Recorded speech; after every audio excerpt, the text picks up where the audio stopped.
Thank you very much. I'm coming to you today from beautiful sunny Broome, and I'd like to acknowledge the traditional owners of the land here, which is the Yaru people, and I pay my respect to elders past, present, and emerging. This is Stolen Inheritance, and we just saw then it was going to be a brilliant program for Unforgivable, and hopefully that can take place in some form or another at some point in the future. But joining me today, and I'm really excited about this conversation, we've got Daisy Jeff, a climate justice activist and an organiser with School Strike for Climate. She's also the author of a book that's just been released, which is called On Hope, which is in all good book retailers and online as well. And we've also got Audrey Mason-Hyde. She's a poet and a climate activist. They are a poet and a climate activist. I do apologise. They join us from Adelaide this afternoon. Now, the session today is called Stolen Inheritance. Do you think that we are entitled to an inheritance? There's a lot of talk at the moment about, younger people, millennials and Gen Z being an entitled generation. Do you think, Audrey, that we as young people are entitled to an inheritance for the future? I mean, God, I don't know. I would say I'm a human rights activist, kind of first and foremost, and so I believe we're all entitled to something. We're entitled to safety and we're entitled to our basic human rights and dignity. But also, are we asking the older generations, our parents, our grandparents, to sacrifice their happiness to serve our future? I mean, I guess that I'm kind of considering whether there's a really fine line between how entitled we are and how entitled we deserve to be. So I think it's a really interesting question to raise, and I think we can't ask for too much other than our safety. Do you think that we're too entitled, or do you think that we've got the balance right at the moment? I think we've got the balance right. I think what people say, what people are actually saying when they say that we're too entitled, is that they don't want to put in the amount of work that is required to give us a safe climate, or to actually apologize to underprivileged people who are actually put at a disadvantage by the system. And so I think it depends who you're talking to. If you're talking about, the school strike movement and activists, then I think we've got the balance right. I don't think we should all be asking for $1 million inheritance in that, traditional sense of the word, but we do deserve something we're not getting at the moment. Well, bring Daisy in here, because you've just recently published the book called On Hope, and that outlines that outlines a vision, and congratulations on that book as well. Do you see there being a lot of what do you think the vision of hope is for young people at the moment? I think the vision of hope for young people is a future, and I think that has been the vision of young people for many generations past. And so I think when we talk about stolen inheritance, we're talking about a generation that has a very uncertain future. When we look ahead, it's really clouded with potential disaster and bad leadership. And the thing is when we talk about a stolen inheritance, we're not saying that the generations before us failed. What we're saying is that the leadership, has not been adequate, in tackling climate change, and that politicians or people in positions of power with money, with influence, many of them have, deliberately mismanaged the situation and have pushed ahead in favor of furthering their own self-interest. And so I think that's what we're talking about when we're talking about stolen inheritance. And we're also talking about, racism and, I think people are trying to come to terms with that, but I think there are a lot of conversations still to be had, and it's an uncomfortable conversation, that has to be had at length. but it's this idea. This idea of stolen inheritance is a really complex one, and it's not about entitlement. I think, and really what we want in terms of luxury going forward. It's just basically a decent existence, and the understanding that we do have a future that we're working towards. I think back to I've just recently finished reading a book, Donald Horne's The Lucky Country, which was written back in the 1970s about Australia. And a lot of what was brought up in that book is still quite relevant today. It was basically a synopsis of what Australia is and the future of Australia, and a lot of the debate that was happening around that time in the 70s before Whitlam was elected was around what future do we want in Australia for young people at the moment. And there's a line in that book which says, Australia's a lucky country, that was along the same lines, as sort of run by third-rate people that sort of just take the luck for granted and don't really work towards it. And I think that probably is still true to this day at the moment. And possibly this pandemic that we're dealing with at the moment has sort of forced a lot of those issues to come in front of us. A lot of those divisions that exist within our society at the moment. And I wanted to sort of pivot into talking about the pandemic, because it has impacted different people in a lot of different ways. Daisy, did you want to just mention a little bit about how the pandemic has just impacted you on a personal level? Yeah, just quickly, if you hear cats running and people talking in the background, that's my family. Sorry. Would you mind repeating the question? Yeah, just so what impact has the pandemic had on your life? I know you're currently in school. What sort of impact has that had on your 2020? Because it's impacted everyone's years differently. Yeah. Well, I think in terms of how I'm placed, my parents have secure jobs. We've been able to stay inside, and I've been really lucky, I think. The only thing that's sort of gone into disarray is my mental health, and also year 12. So when it comes to university, it's just really uncertain at the moment. And every school is doing its own thing as we sort of try to get back to normal. And I think that the carpet has, the sort of security, year 12 is a stressful enough year anyway. But I think any minimal sort of feeling of security has been ripped away. And I think that makes us really nervous as a cohort moving forward. And also this idea that schools can sort of choose what they want to do now. It's just sort of opened the doors to greater inequality in terms of how at least my HSC, but also, different year 12 standardized tests are going to eventuate in a mark for different schools and different students. And that really worries me, because there are a lot of really incredibly smart kids who are going to come out of this, who aren't going to come out of this unscathed. Definitely. I think that the pandemic as a whole has exposed a lot within society, and a lot of that has come back to being in education. Audrey, what are you personally seeing from your perspective in the education system at the moment, at sort of the inequalities that exist within the education system from your perspective?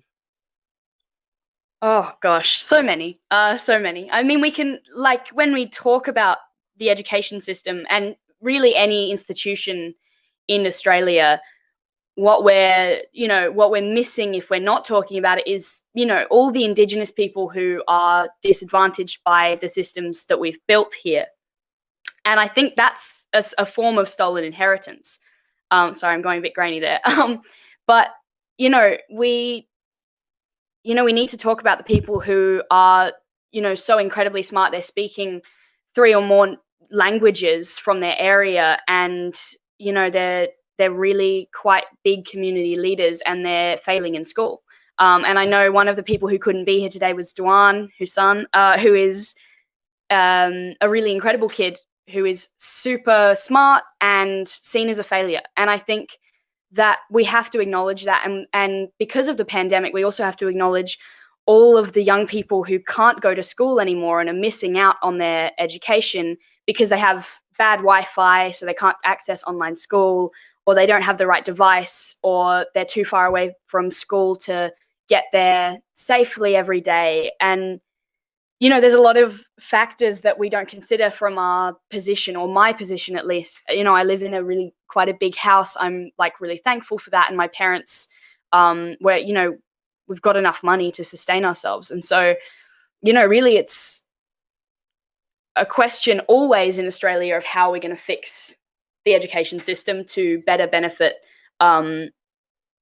those who aren't white and native English speakers, but also how does that come into play with the pandemic? How are we going to ensure that people have the means they need to access online school and physical school? I guess so. It's a question of who is classically disadvantaged and who is more so disadvantaged by the pandemic. And I think that overwhelmingly that's people of colour. And I think as well, sort of looking at, you talk about the education system, or how we fix the education system in Australia, always being a repetitive topic, yet nothing seems to actually change.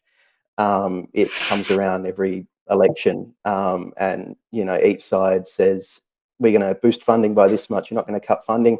And that's really, you know, that's the level of, that's how shallow our debate is around education at the moment. It's, you know, how much money do private schools get against public schools, or it's not actually about the system, which, you know, it disadvantages so many people. I know from my perspective, I didn't do a HSC, or in WA it's called a WACE, WA Certificate of Education. I actually don't have one of those technically, according to the government. I didn't graduate high school, even though I finished and I got an entry into university. I went through a different pathway, which was a big picture portfolio entry pathway. I now study at the University of Wollongong. I study international relations and journalism.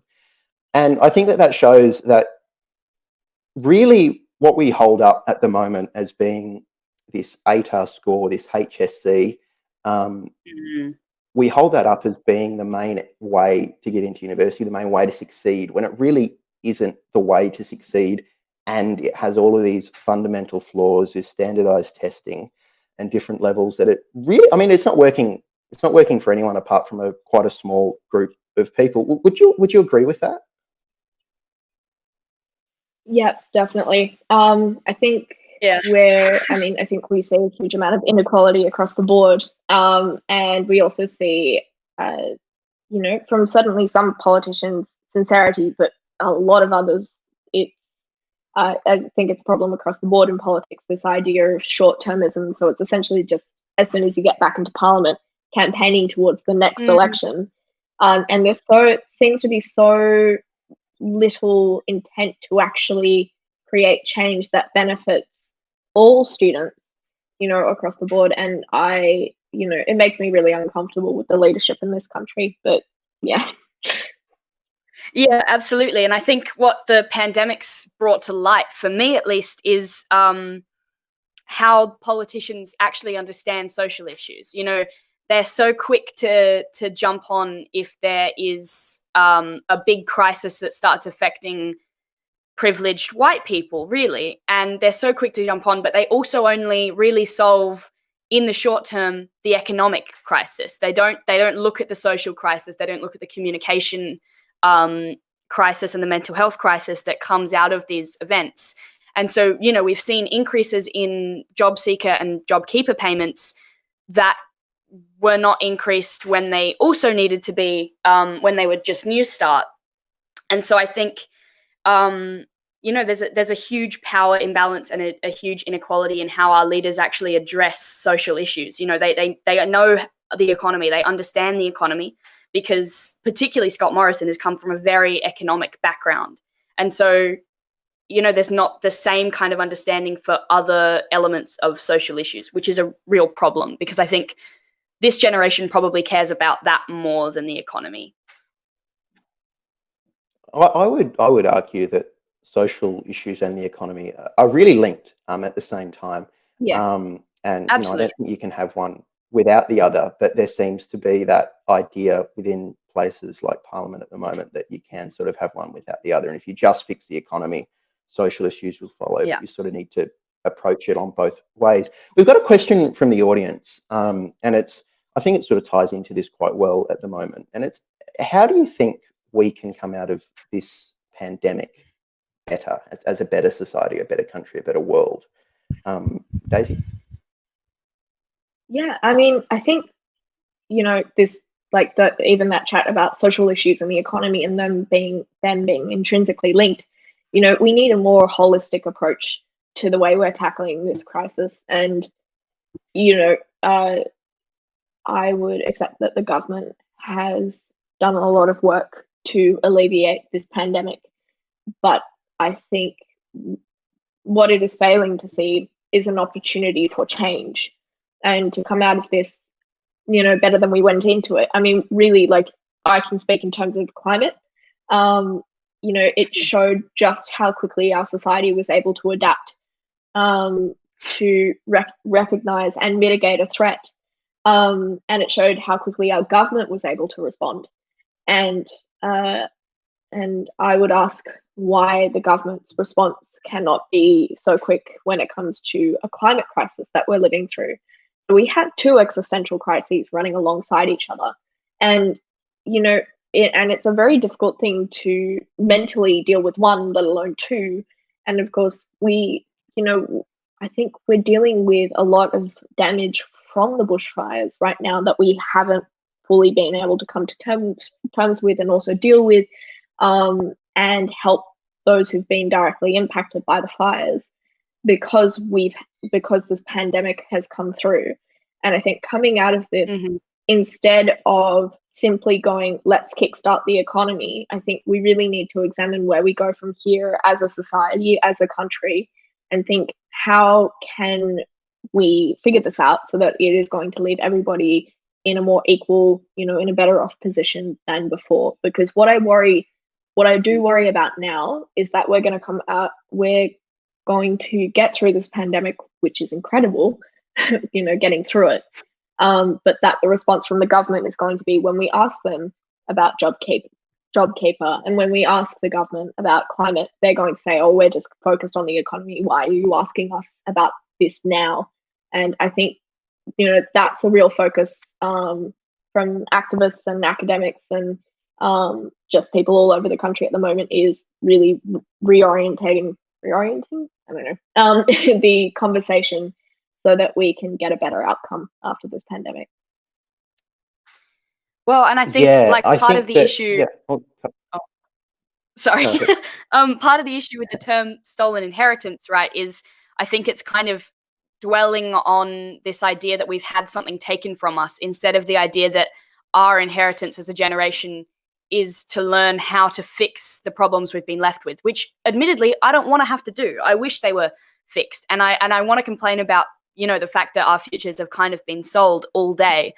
But, how are we going to come out of this crisis and recognize as equally as we've recognized COVID-19, the climate crisis, even though it's a much longer term thing? And how are we going to, in the same way that the government has increased those payments, help bushfire affected communities and climate crisis affected communities and drought affected communities? How are we going to do that?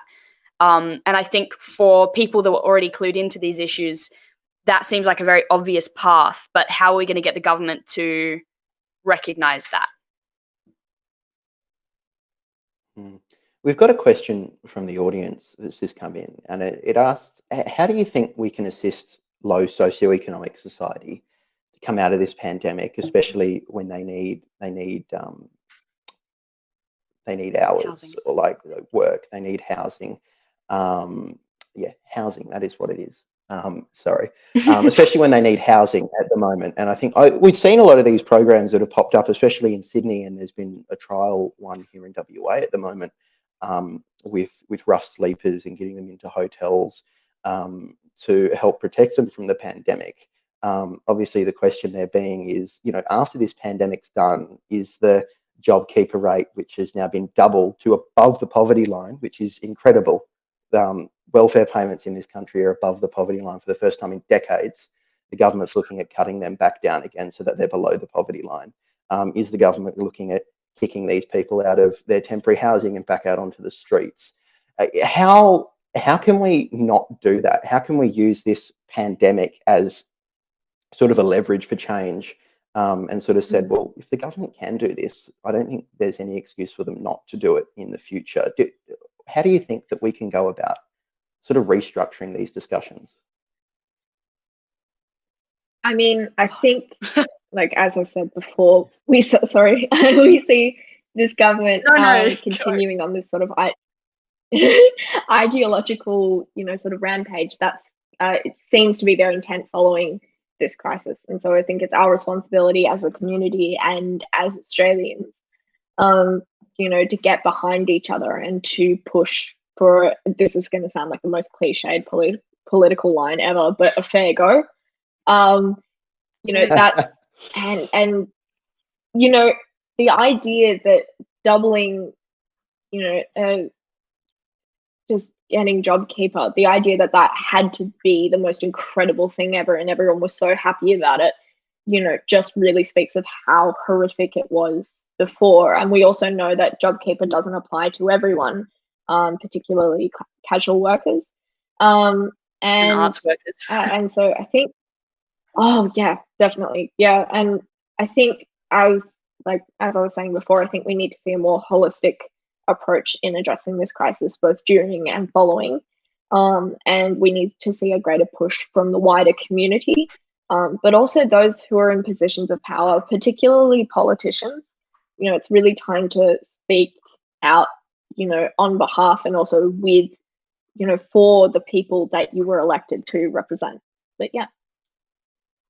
Yeah, I think we have a bit of an issue with our democracy and with the people we're actually we've got elected, because they get in on this false promise of everyone's going to get a fair go, but they're not there to change things. I know that, we actually need to all step up when this is kind of over and some more restrictions are lifted, and talk about how we're going to push our leaders to think about everyone in the future and what is the kind of policy that they're going to push, because we didn't elect them to ask us how to do things. We actually elected them so that they would come up with solutions. And so, if we're not seeing that from our leaders in the future, we should be electing different people, which, I already think should happen, but yeah.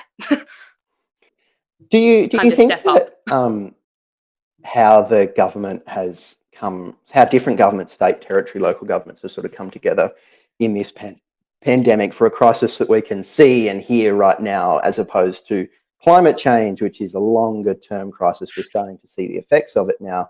I think that's a main issue as to why we haven't seen such a large scale mobilisation of the power of government and business to go into there. Do you have any hope from how these governments have sort of come together, put differences aside and work towards? Do you have hope for seeing that for these other issues that we're seeing coming out of the pandemic, Daisy? Yeah, I do have hope, because it really shows that we can come together and take action to address something. And it shows that, our governments, when they see a threat that absolutely has to be dealt with, that they have the capacity and the political will to work together, to work with bipartisan support for good change to help people. And the thing is that with climate change, though Australia has had fires for hundreds and hundreds of thousands of years, it's, I think one of the most used words in media reports during the summer was unprecedented, because people just recognized how absolutely unbelievably horrific, that series of bushfire crises was. And I think a lot of people thought that, our generation would be the first to be drastically affected by climate change. But what we see now is that it's every generation right here, right now, that is experiencing the impact. And part of the reason we saw real drive from the public for, greater action was not only because they could see it, but also, on the news, but because they were directly impacted by the situation. And I think we had real momentum with the climate movement preceding this pandemic. And it's a way of we have to work to maintain that momentum, during. And so I think what we should expect to see from our parliamentarians following this pandemic is a better approach to climate. And I think I would expect the wider community to hold them to that standard. Yeah, absolutely. I think we should expect to see and work to make happen the same way that we started to see the beginnings of during the bushfire crisis, but we should work to see community uprising because, we're going to start to realize and see, I hope, that crises affect us all and that climate change is not very different to COVID-19. It's just on a longer time frame. And so I think I'm hoping to bring to action the community stepping up and holding our politicians accountable. Yeah. I wanted to run a bit of an observation that I've noticed recently, which has been a little bit of a crack, I guess, that we've seen in the national unity that's sort of come together from this. And I think it may speak to a broader issue within society. And that's that, we're starting to see some politicians, some conservative politicians sort of question the motives and the moves behind some more progressive politicians' stances on particular issues, mainly sort of the Victorian Premier, Daniel Andrews, and his government stance on lifting restrictions and whatnot. And I've seen some of that pick up after a lot of pundits in the conservative media and particular sections of the media have started to question what these government actions are. We've started to see some of those protests in America. It started to filter into an Australian audience. And that started to see these politicians react to what's being said on certain media platforms. Do you see that as being, do you agree with that observation? And do you see that as being a broader issue in the sort of balance of power in society at the moment in Australia? We'll start with Audrey. In terms, okay. In terms of like conservatives questioning the motives of progressives, right? Yeah, just bringing up different perspectives and sort of dragging the political discussion from being in the centre or being in the left wing to sort of dragging it so that we're having a discussion more in the right wing frame of mind. Well, I think there is this kind of attitude that I've seen, which is that catering to younger generations is kind of pointless or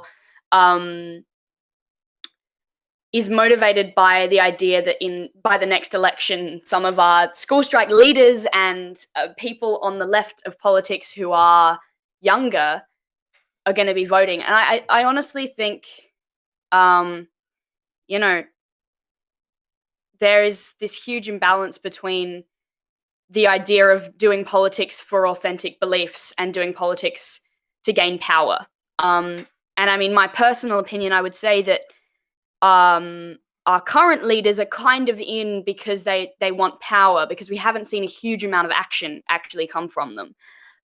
But there's a huge media imbalance as well. And so I think it's a really interesting thing to explore how we all see our own side. I think we kind of live in these echo chambers, and if we're only seeing opinions from our own side of politics, we're not actually getting a grasp of the motives of the other side, or of the other side at all.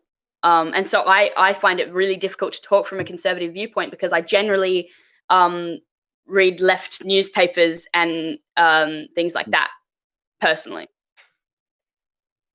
Daisy? Yeah, I think part of the imbalance that we see in the reporting, we see what we saw in the US was nuts with those protesters, but they were very tiny, very tiny in terms of in terms of how large the American population is. And I think maybe that, trickle in to Australia was, I think, there were about 6 people yesterday in Martin Place, and if there'd been a protest, you know, on climate like that, it would have gotten absolutely no media attention at all. But because it was just so, you know, because they were protesting the kind of, you know, isolation and social distancing measures, yeah, the media reported on it. And so I think, you know, it's something I heard the other day was, you know, it's up for the media. They're supposed to look at both sides of the story and then look out the window and try to figure out what's true. And I think a lot of what we see from the media is sensationalized reporting that makes something seem a lot bigger than it is and a lot more exciting. And what they're also trying to do is keep up with a 24-hour news cycle when it comes to the internet and social media. And then another factor playing into this is, you know, the Murdoch empire, which I've heard at least, you know, 3 times this week being referred to as a political organization that hires journalists. And so I think we see an enormous imbalance in the way our media reports on different situations, different people, ideologies. And unfortunately, we see a lot of self-interest and selfishness fueling those motives. And so of course we do see this imbalanced political debate. And it just, I mean, none of us here on this call have been around for very long. I've been around for 17 and a bit years. But what I've seen from our politicians has been, you know, an unbelievable lack of empathy and a lot of insincerity in terms of actually trying to make our country a better place. And I think the same can be said for a lot of political leaders around the world. And I think we need to really revisit how we do politics and the kind of etiquette that we use when we're, you know, trying to lead a country. Yeah. And just going back to, if we're talking about, you know, our futures and inheritance, I would say we deserve to, in a democratic society or a society that claims it's democratic, we deserve to inherit a fair democracy. And I don't think that's what we have at the moment. And I think this is kind of speaking to a question from Karen in the audience, which is that, do we think we need to prove to Australian voters that they have a good grasp of data and science and not just the law? And I think that we don't necessarily in Australia, because our media is monopolized by Murdoch, and that, I wouldn't say it rigs the political system, because it doesn't, but it contributes to a lot of misinformation within politics and within our democracy. And I think if we're going to ever have a truly democratic society, we need to listen and hear in the mainstream media from all kinds of media sources, not just those owned by one man who has very right-wing leanings, you know? Yeah, I think, and as well, you know, in Malcolm Turnbull's new book and Kevin Rudd, we've seen most of the former prime ministers over the last few years, and there has been a lot of former prime ministers over the last 6 years, have sort of come out and said of the damaging role that Murdoch media can have on Australian democracy. Yet there isn't a lot of discussion about that in Parliament. It seems to be something that gets discussed after you leave, because there's nothing, you don't have any more skin in the game. I am a little bit wary of the time at the moment. We have about 5 minutes left from the session, but we have a question here from Laura, and she wants to know if any of us plan on going into politics in the future, and if you do go there, what you'd do differently. I guess we'll start with Daisy. Look, I don't know. I think, you know, the saying is, if you want to go into politics, if you want to be a politician and that's what you want to go into straight in life, then you should never go into politics.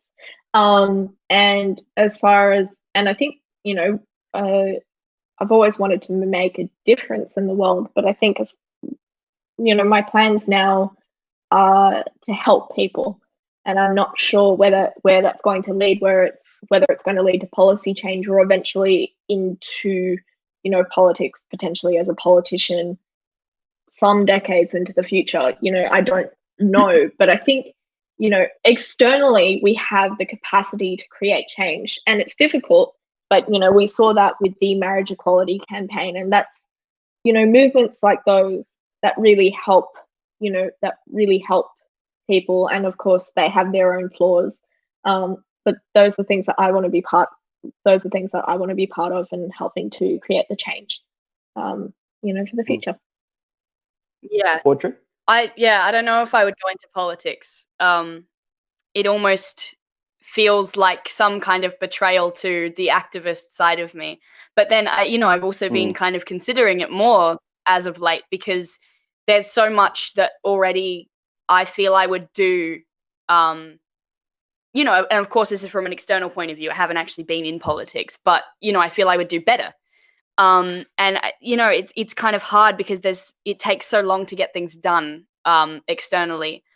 But I think it is a fight worth pursuing and a fight worth fighting. And for that reason, I don't think I will be going into politics, but I will try to change things still and help as many people as possible. I'm kind of on the same page as you, Daisy. I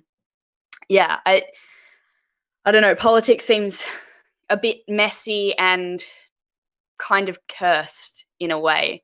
And I think so that I'd like to see what else I can do. Yeah, I think politics at the moment can create a system where it's not as welcoming to good people. And for politics to work, we do need more good people in the system. I think what we'll finish off with is this question from the audience, from Carlos. And it's, what would you like to see the generation following our generation, what would you like to see that generation receive as an inheritance, our potential future kids in the future at some point in time? What would you like to see them receive as an inheritance from our generation? Daisy?